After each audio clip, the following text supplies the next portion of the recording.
अगर आप नौकरी करते हैं, बिजनेस चलाते हैं या फिर हर साल इनकम टैक्स रिटर्न को फाइल करते हैं तो ये बहुत ज़रूरी अपडेट आपके लिए है।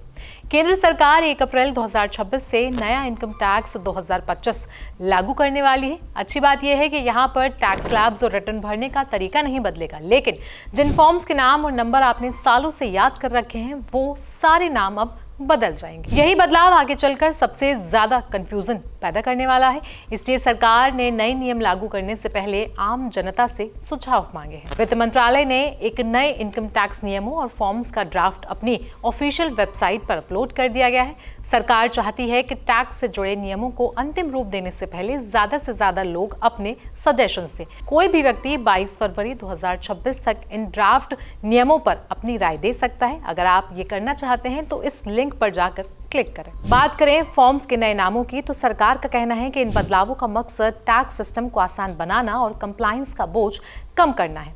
नियम और फॉर्म्स की संख्या में कटौती। ड्राफ्ट नियमों में कागजी कामकाज को काफी हद तक कम किया गया है। इनकम टैक्स नियमों की संख्या 511 से घटाकर 333 कर दी गई है। वहीं इनकम टैक्स फॉर्म की संख्या 399 से घटकर अब सिर्फ 190 रह गई है। इससे सिस्टम बहुत ज्यादा सिंपल और समझने लायक बनेगा, जिसकी सरकार को काफी ज्यादा उम्मीद है। नए इनकम टैक्स एक्ट में क्या बदलेगा? नए इनकम टैक्स एक्ट 2025 की बताता है कि टैक्स से जुड़े कानून क्या हैं, जबकि इनकम टैक्स रूल्स 2026 ये साफ करते हैं कि इन कानूनों को कैसे लागू किया जाएगा। सरकार ने साफ किया है कि टैक्स के मूल नियमों में कोई बड़ा बदलाव नहीं किया गया है, बल्कि भाषा को यहाँ पर आसान बनाया गया है ताकि आसानी से टैक्स पेयर्स इसे समझ सके। सैलरी वालों के लिए बड़ा बदलाव। नौकरी पेशा लोगों के लिए सबसे अहम बदलाव फॉर्म्स के नाम में होगा। अब तक मिलने वाला फॉर्म 16 बंद हो जाएगा और इसकी जगह आपको फॉर्म 130 मिलेगा। इसी तरह से टैक्स का पूरा सालाना रिकॉर्ड दिखाने वाला फॉर्म 26 AS अब फॉर्म 168 कहलाएगा। इसी फॉर्म में आपकी कमाई, खर्च, बैंक ट्रांजैक्शन और TDS की पूरी जानकारी शामिल है। बिजनेस और टैक्स ऑडिट वालों के लिए बदलावों की बात की जाए तो अब टैक्स ऑडिट के लिए अलग अलग फॉर्म जैसे कि 3CA, 3CB और 3CD भरे जाते थे।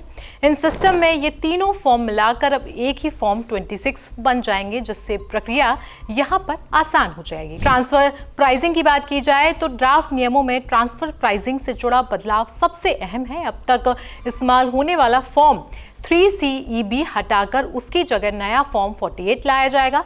इससे नए तरीके से डिजाइन किया गया है ताकि इंटरनेशनल और कुछ घरेलू लेन देन की जानकारी देना आसान हो सके, बल्कि कुछ एक्सपर्ट्स का मानना है कि ज्यादा जानकारी मांगने की वजह से कंप्लायंट का बोझ थोड़ा ज्यादा बढ़ सकता है।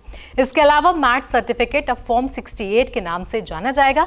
वहीं अगर TDS और पेरोल फॉर्म्स की बात की जाए तो यहाँ पर एम्प्लॉयर और पेरोल से जुड़े कई सारे फॉर्म्स के नाम भी बदल दिए जाएंगे, जैसे कि सैलरी TDS रिटर्न 24Q अब फॉर्म 138 कहलाएगा।